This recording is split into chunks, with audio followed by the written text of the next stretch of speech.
Bonjour à vous, élèves de la classe de Madame Christina. Aujourd'hui, nous allons voir le cycle du jour et de la nuit. Tout d'abord, il est important de bien comprendre le système héliocentrique. Le système héliocentrique est une théorie physique émise par Nicolas Copernic qui place le Soleil au centre de notre système solaire. Puisque le Soleil est au centre de notre système solaire, il ne bouge pas. Ce sont les planètes qui tournent autour du Soleil. Par la suite, il faut savoir que la lumière du Soleil est projetée en ligne droite.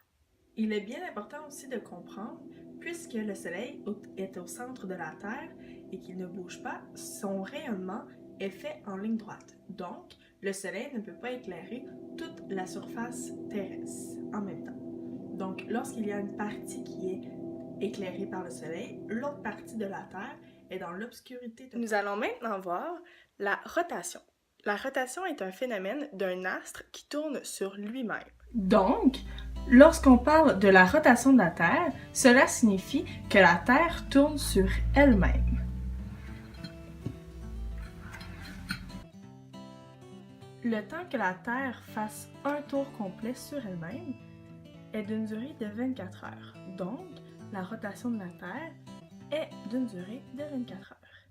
Reprenons depuis le début. Qu'est-ce que nous avons vu? Nous avons vu que notre système solaire était un système héliocentrique. Le Soleil était placé au centre de notre système solaire et il était immobile. La Terre, elle, faisait une rotation sur elle-même. Cette rotation était d'une durée de 24 heures. Nous avons vu aussi que le Soleil projetait sa lumière en ligne droite. Avec tout ce qu'on a appris aujourd'hui, nous allons maintenant simuler que nous sommes la punaise rouge. Donc, nous sommes au Québec. Donc, la punaise rouge était face au Soleil. Lorsque la rotation se fait, il y a un certain moment où la punaise se retrouve dans l'obscurité. Lorsque la punaise revient face au Soleil, nous disons que nous sommes le jour, puisque nous recevons les rayonnements du Soleil. Lorsque la punaise est dans l'obscurité, nous disons que c'est la nuit. Donc, en conclusion, nous pouvons affirmer que nous avons le jour et la nuit à cause de la rotation de la Terre. Ce qui est important à retenir pour bien comprendre le cycle du jour et de la nuit. Premièrement, le Soleil est immobile et projette ses rayonnements en ligne droite. Deuxièmement, la Terre tourne sur elle-même, elle fait un tour complet en 24 heures.